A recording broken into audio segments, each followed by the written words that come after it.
Welcome back to another episode of the Aesthetic Business Masters podcast, the show where we dive into the real stories behind Australia's leading aesthetic business owners. Today we're heading to regional Victoria to chat with someone who has spent more than 2 decades helping shape the aesthetics industry. She's built one of Australia's most respected skin clinics, developed an incredible team culture, won national awards, and continues to stay at the forefront of skin technology while never losing sight of what matters most: her patients. Joining us today is Carly Knowles, founder and director of Bella Pelle Body Clinic. Carly, welcome to the podcast. Before we jump in, let me tell you a little bit more about our guest today. Carly Knowles is the founder and principal clinician of Bella Pelle Body Clinic in Yarrawonga.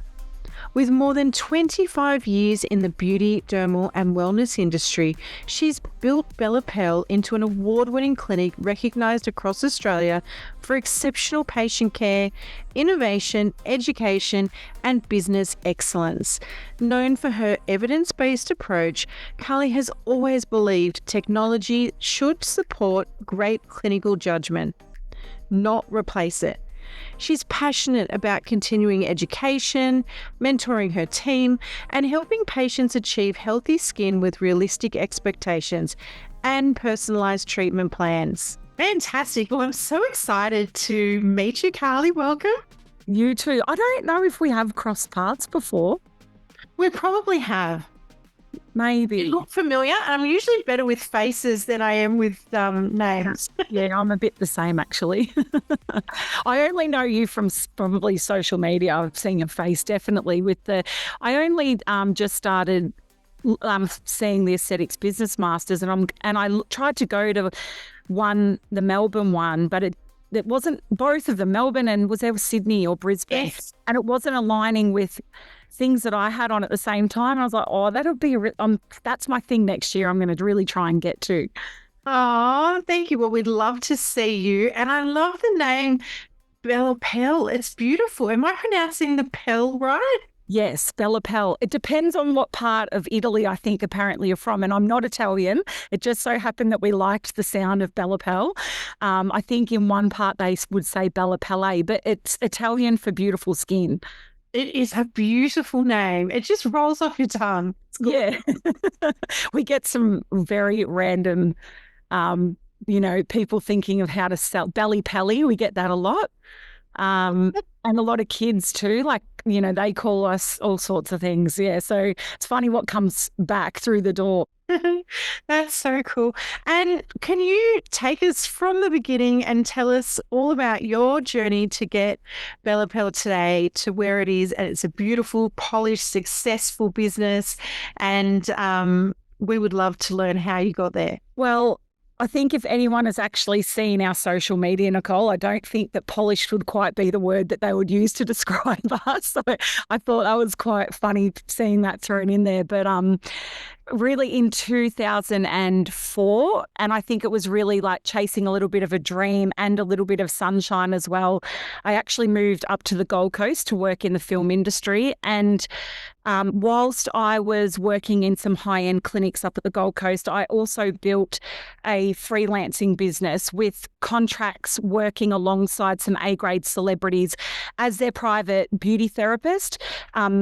And also lending my skills in some of the makeup trailers on sets and things like that too. So this time of my career was, an incredible time. It was really fast paced and it taught me absolutely everything about delivering exceptional client care under pressure, while also trying to nurture some of those long-term relationships that are built on trust. And my true passion has always been helping people look and feel their best, and it's that drive to really enhance the confidence and the well-being of my customers or people that are around me still remains at the heart of everything that I believe in and that I'm about today. So In 2006, I opened my first clinic, Bella Pelle Body Clinic, and it was in Mermaid Beach on the Gold Coast.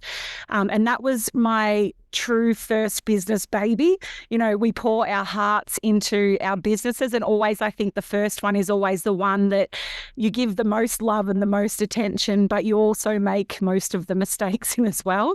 And so we were in the Gold Coast Clinic for over 10 years, and we grew it into a thriving 7-figure practice. But I think sometimes that life has a funny way of calling you home, and I am a Victorian originally. I grew up here in Victoria.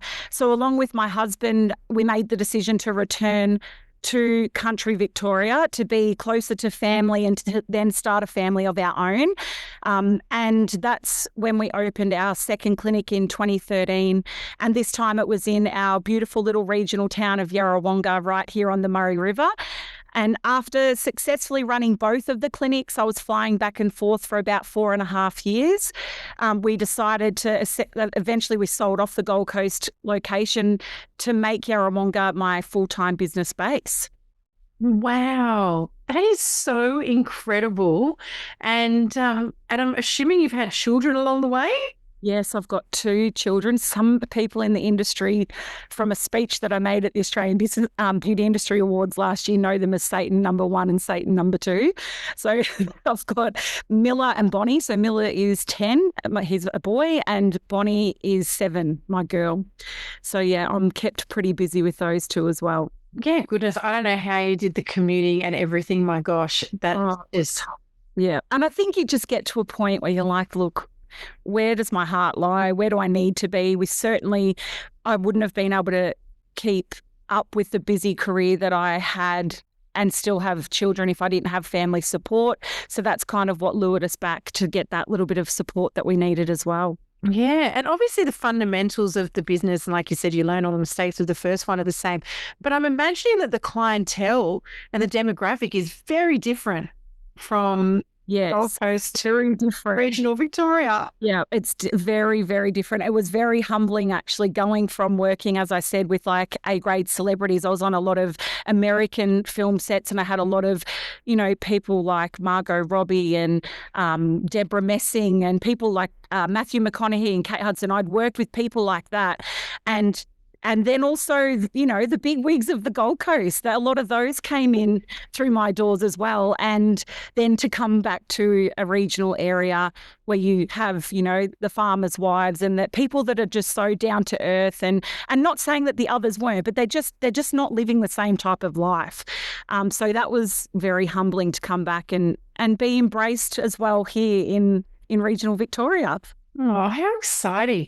And one thing that I've noticed about your clinic that it's never just about the treatment. It's always about the culture and a culture where education comes first. Was that intentional from when you set up the second clinic, or is that something that's just evolved in your values? It absolutely was intentional. And I always say to my team that we're not in the treatment business. We're more in the confidence and the education business.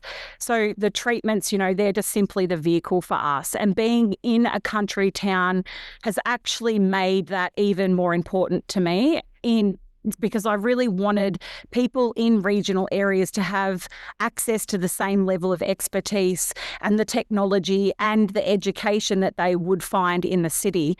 And, you know, skin can be incredibly emotional for people. You know, people often come to us feeling really overwhelmed by things like social media. They're confused by conflicting advice a lot of the time as well, or they're lacking confidence. And I just believe that our role is to educate first and then treat second. And when people understand that their skin you know, might be behaving in a certain way because of certain extrinsic factors or intrinsic factors, and why we're recommending certain treatments or product, and, you know, what the realistic results are that they can expect, then I think that they make better decisions and they really feel empowered throughout their journey. And that philosophy kind of extends to our team as well. So there's that two parts of education, right? There's educating the customer and then educating the team. And I don't think that education ever stops. So our industry evolves so quickly, as you know, and that if we're not learning, we're starting to fall behind a little bit. And we invest personally heavy in ongoing training because our clients deserve the latest evidence-based care, and our team deserve the most up-to-date skills as well. And I'm even considering going back and studying nursing next year if I can fit it into the schedule that is already so hectic at the moment. So, I just believe that there's always more to learn in this industry. And the other thing too is at the end of the day that we're not just performing treatments, we're building trust, long-term relationships, and really helping people feel more confident in their own skin. And that's what keeps our clients coming back time after time into the clinic. And we need to remember that comfort looks like stability until it kind of isn't. So, in our industry, if you're not evolving, you're actually starting to fall behind. And that's why ongoing education, to me, has always been at the centre of everything that we do. Absolutely. Oh my gosh, you definitely should go and do your RN. I know a nurse in Kingaroy, which is regional Queensland. Her name's Jackie, and she just completed hers. Oh, well done, Jackie. Yeah, she's got a little 6-month-old, and I don't think it's been easy. I think she might have extended it. Or maybe she didn't. Maybe she did in the 3 years. I shouldn't say that because I don't actually. That'd be handy. I'll be the person that's studying it for 10 years. I could have been a doctor instead. But it doesn't really matter, how long, you're on the journey, and how exciting. You just never stop learning. Yeah, I think everyone, we're all starting to get a little bit more on board with that philosophy in the industry now. People are getting better at, there's still some, I do business coaching as well, and there's still plenty out there that don't do the investment, but it's a thing that I like to promote for clinics for sure. Definitely. And goodness, over the years you've been in the industry, I'm sure you've seen a huge change in consumer behaviour because of social media, and obviously technology's evolved from electrolysis to laser hair removal to now we do, basically non-surgical facelifts. Would you say that regional areas are at a disadvantage? Do they still have the same access? And how has your approach changed over the years? I think regional areas, there's better quality clinics coming out now in regional areas. There's a lot of benefits to being regional. We don't have, I've had the Gold Coast clinic and this clinic. The overheads here were nowhere comparable. So that helps with having to reinvest when you don't have such big overheads. But also, it's up to the clinic owners to then go out, grab those resources, get that technology and bring it back to the regional area. So that might answer the regional part of it. And as far as our approach goes, as you said, the industry has changed dramatically. And honestly, I think it is for a good thing. Customers are way more informed than they ever have been before. They come in having spent hours researching online and following people like dermatologists and influencers and celebrities, which can be a really conflicting mix of advice. And the challenge is that they're exposed to a huge amount of misinformation as well, and unrealistic expectations and trends that simply just aren't really right for that individual's skin at the time as well. And that's where our role becomes so important as a clinician. So helping the clients filter through the noise and understand what will actually work for them. And technology has changed, trends have changed, social media has changed. So it's not just about the industry, all the external factors have changed as well, but skin biology hasn't changed. And our job is to understand the science and filter out that noise, as I said, and guide people towards what's going to work properly for them. And I think too that our role has changed from simply providing treatments to becoming more of their trusted advisors. We spend, just as much time educating the clients these days about what not to do as we do with recommending what treatments might be the right thing to do. And there's also been a real shift towards, that thing called, what I like to call skin fitness. So people aren't just looking for a quick fix anymore. They're really investing in prevention, maintenance, and long-term skin health. And that's where we see the best outcomes across the board.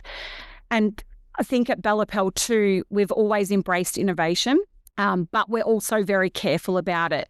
We don't just chase the trends or buy every single new device that hits the market, although we do have a lot of devices, but we don't just get lured in by that what's new thing.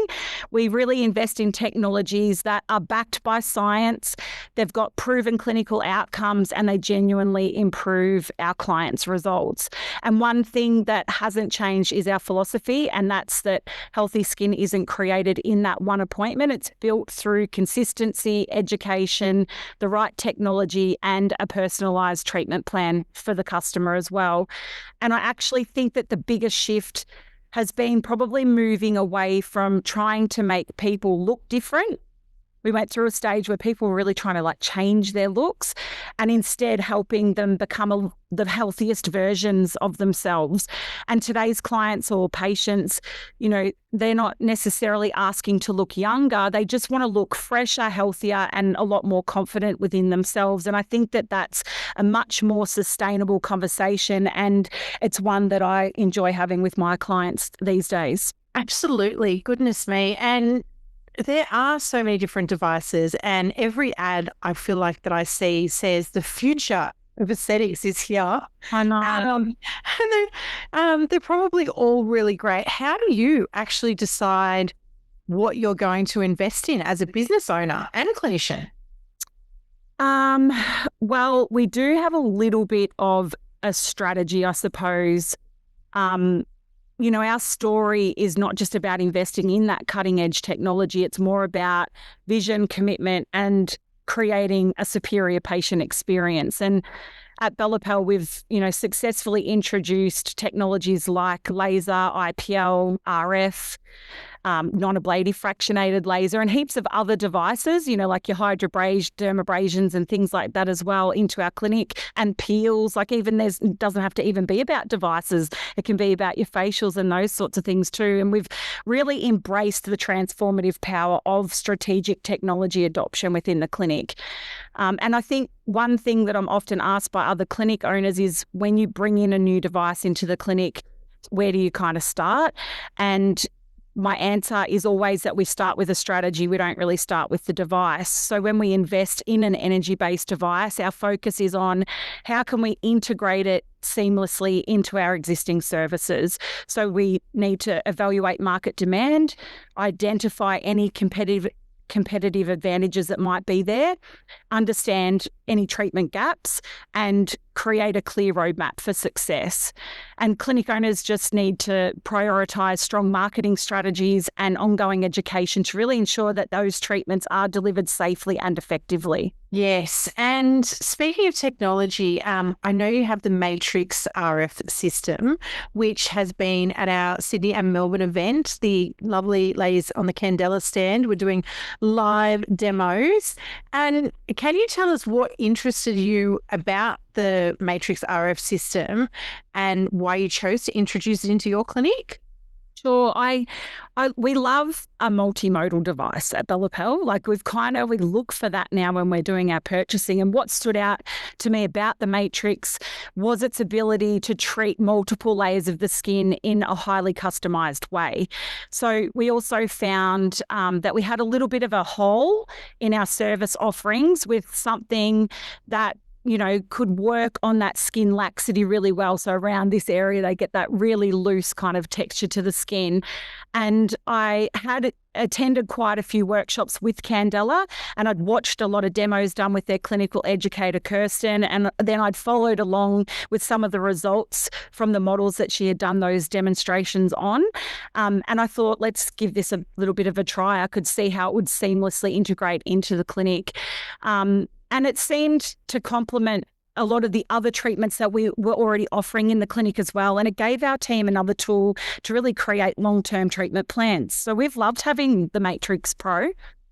And I always imagine that when someone gets a new device, they push everyone to that treatment, regardless of whether or not they need it or, or if it's going to benefit them. Because I would assume, and this is like total assumption, that, you have to pay off this big device. Does having the device influence the way you treat people? And would you say that it's not just about owning the newest device, but knowing when and when not to use it? Absolutely. I think that there's plenty of times where we do say, not today. So, sometimes clients will come in and it might not be the right device for them, even though that because you're launching it, obviously you're marketing it heavily and it just may not be the device for every single person. So whether it's that it's not the right treatment for them, or sometimes, a client's skin barrier needs to be repaired first, or sometimes their expectations aren't really realistic. And sometimes it's also out of our scope, and then we have to refer them on to other people, and sometimes there's better options for them and that are safer and more effective outcomes that they can get from other things. So, and also sometimes it's just that the client's not the right fit for our business and that we're not the right fit for them as well. So I think that it's okay to say no. I think not being scared to say no is a good sign of a good clinician as well. And our responsibility is to recommend what's in the client's best interest, and it's not just to recommend everything that's on the treatment menu sometimes. Yeah, you are absolutely correct. And it's so funny because my mum had a treatment a few months ago and she said to me, I didn't notice a difference, didn't do anything. And I was like, it's not a one and done. No. Go into a clinic and have one magic treatment and expect to be 10 years younger. So I think, again, like you mentioned earlier, that education and the misinformation on social media, like I'm going to go and have this treatment and look 10 years younger. I know. And that's the thing, like the one and done thing it comes up a lot. And that's a big thing that we promote with our consultation is like, this is a journey. Skin health is a journey, and it's not like a journey for a period of time. It's actually like a commitment forever, because then new problems are going to come up. So yeah, it's sad that I don't know how they even get the perception that that's one and done. It probably skinfluencers maybe do that. I don't know. Don't like to pass the buck. No, I totally agree. I literally said to her, that's a treatment you need to have like a package. That's why most clinics sell packages or like even peels. If you're going to do a peel, you don't just do one peel, you do a package or any. I guess this comes down to consultations. What does a great consultation look like at Bella Pelle? Well, I think the biggest thing with consultations is the L word, listening to people, making sure that we're sitting down with our clients and really listening to them and finding out what their actual needs are thoroughly first. So first of all, we definitely discuss non-negotiables with them as well. We go through a very thorough consultation process using the technology that we've got for skin scanning, and we look at what they've done in the past, what are the extrinsic and intrinsic factors that are there that are contributing to the concerns, and then we start educating that consumer. So we really build that relationship with them during the consultation process, and then we make suggestions around what we think that their best outcomes are going to be. And we're not scared to also talk about those non-negotiables, as I said. So we're clear on our price. We're clear on what the prepping and aftercare might be. We're very clear on what boundaries might need to be set for these sorts of treatments. And also, if it's a bit of a serious treatment, if we're talking something like non-ablative fractionated laser, they need to really have a clear understanding of what to expect and how important that downtime and patience with that downtime is going to be.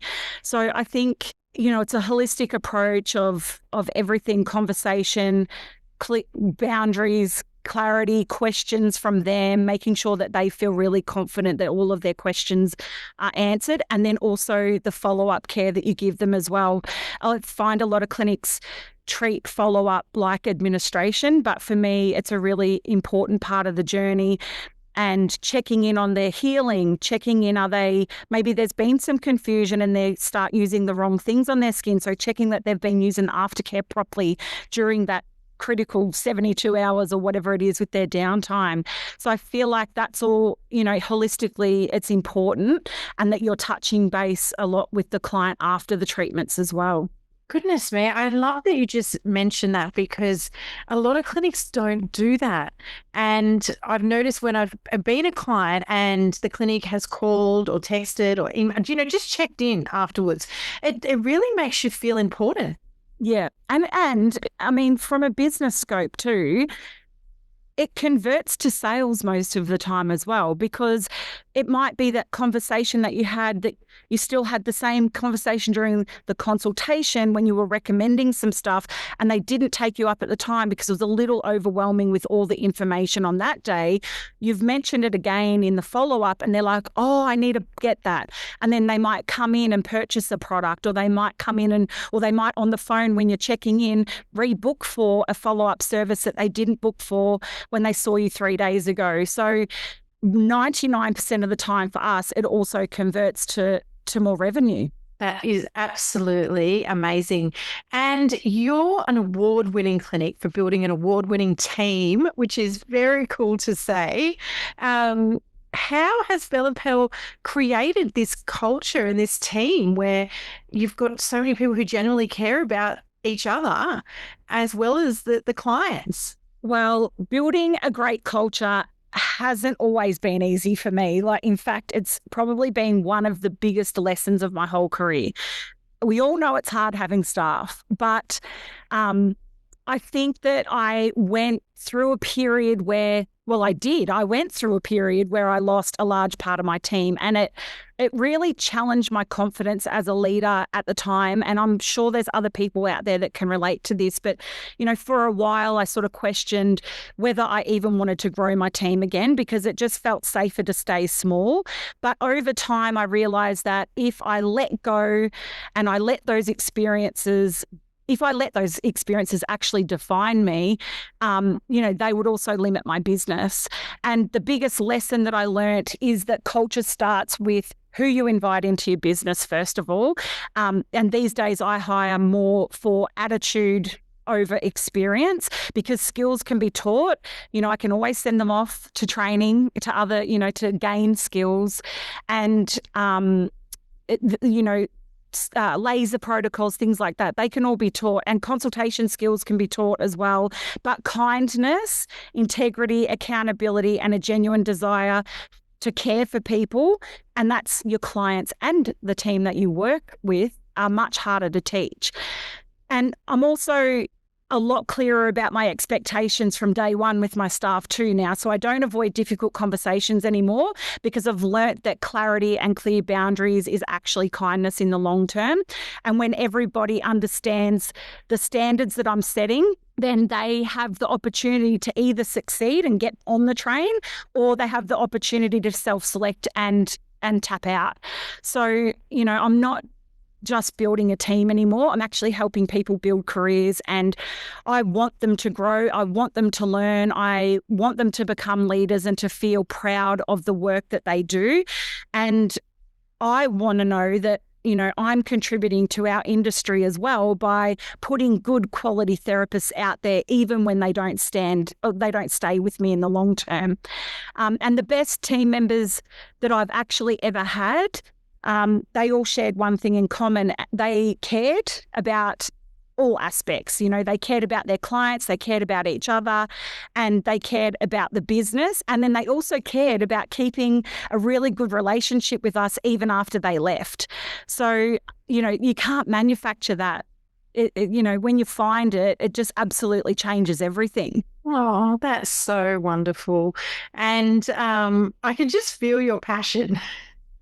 I do love my girls at the moment. Oh my God, I've been blessed. I did just lose one last week. And when I say lose one, beautiful way, she just wanted to do something, move on and do something different. And we helped her, and she would always be welcome back into the clinic. And I want to have those relationships with the ex-staff members, I think that's really important. to just keep that door open and opportunity open for them. But it's also okay for them to move on. Oh, look, in this day and age, people have so many different careers in their lifetime. It's not like it was, I guess, 20, 50 years ago where you have one career or one job and, you're building up your, I don't know, long service leave or something. It's just not like that these days. No, it's very transient, isn't it now? Yeah. Yeah, we're all like, life is too short. Exactly. I think the C word did this to us all 5 years ago. It definitely did. It definitely did. And if there was, speaking of leadership, if there was something that you wish that you had learned earlier, many, many years ago, that would have helped you. I mean, obviously we're all so stubborn when we're young. We probably wouldn't have listened to our elder self. But if you could, what would you have told yourself? Off the back of talking about teams, I think one of the biggest lessons I've probably learnt is don't hire because you're exhausted. Like early on, I made the mistake of recruiting when I was really overwhelmed and overworked, and I was just desperately looking for some relief. And the problem is that desperation rarely leads to great hiring decisions, to be honest. So now I approach it very differently, as I said, and I hire from a position of strategy, not really stress. And before I even think about, who I need, I sort of ask myself, what's actually limiting the growth of my business? And sometimes it can be another therapist, but often it's not. And, it might be an administration type role. It might be reception, marketing, or someone just for client follow-up. And I think when you identify the bottleneck first, then the right role becomes a lot clearer. And, I'd also tell my younger self to hire slowly, because I probably rushed into that at the start. And that's when I kept growing too quick and then going small, growing too quick. So taking my time's definitely served me well, and be a lot more intentional and don't, compromise on your values just because you need someone urgently. I think the right person will grow your business for years on years, but the wrong person can sort of consume years of your time, a lot of money, energy and focus. And, I've experienced both, and it's a lesson that I'll never forget. And also one more is that I wish that someone had told me that leadership isn't about having all the answers. It's actually about asking better questions as well. So when I first started, I really felt like I had to solve every single problem myself. And over time, I've realized that the best leadership really, or the best leaders create an environment where their team feels really confident solving problems for themselves as well. And the moment that I sort of stopped trying to be indispensable and started empowering others more, everything started to change for me, and my team started to grow. As I said before, my business has grown, and I've grown as well as a person and as a leader. So leadership isn't about being the smartest person in the room. It's more about, helping everybody else become better around you. And I really think that this industry can carry a little bit of ego around that. And it, can be really discouraging for the younger generation of therapists that are coming through. Yes, definitely. And goodness me, you have been in business and growing for over 20 years. Which is mind-blowing. And for clinic owners who are feeling a little bit exhausted, overwhelmed, or like, where to from here, and lost, how do you avoid feeling burnt out or comfortable? Or you just seem so motivated and so passionate and so happy, which is incredible. How do you keep that state of mind? I actually think it's more about a growth mindset. I've done a lot of work around this topic in the past, and I wish someone had told me that comfort can kind of become one of the biggest risks in business. It's sort of easy to keep doing what you've always done because it's familiar, but our industry doesn't really stand still. Like as we said earlier, technology changes, research evolves, and clients' expectations are always bouncing all over the place.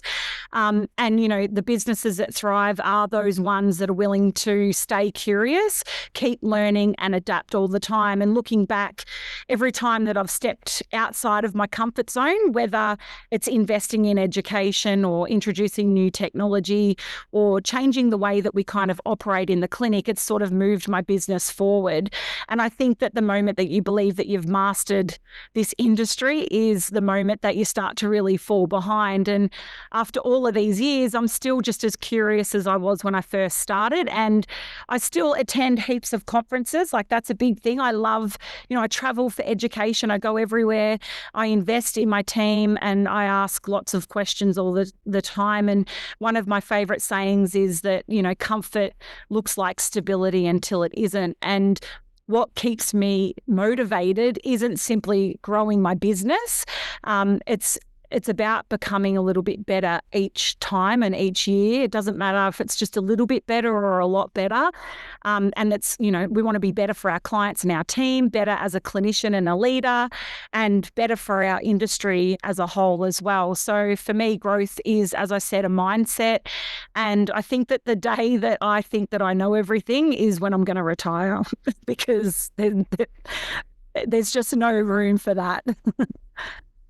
Yes. Oh, goodness. And when new technology does come onto the market, does it still excite you? Oh, well, I'm certainly not interested these days in dust collecting devices. I've had too many of those in my clinic and they quickly get sent out, they get sold off. I'm more interested in collecting, great patient outcomes, I suppose. And as I said, I've got no room in the clinic for anything else, but I definitely still get excited. I can't say that, like, someone talks about new technology and of course the fire in the belly starts to turn and you want to know a little bit more, but I'm much more discerning than I used to be, that's for sure. So, early in our careers, it's just really easy to get impressed by that latest technology. But now I sort of look more at the science behind it and the clinical evidence that is there to support the technology, what training support we're going to get as well.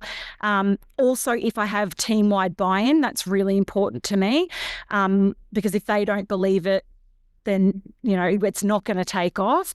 And also how it fits into our existing treatment philosophy and whether it's going to solve the problems that we can't solve already in the clinic. And would you say that the Matrix RF has fit right in? Is it doing well? Do you like it? Do you love it? We love it. It's definitely fit in really well. I think because you've got multi-modalities, it's all RF, but I know.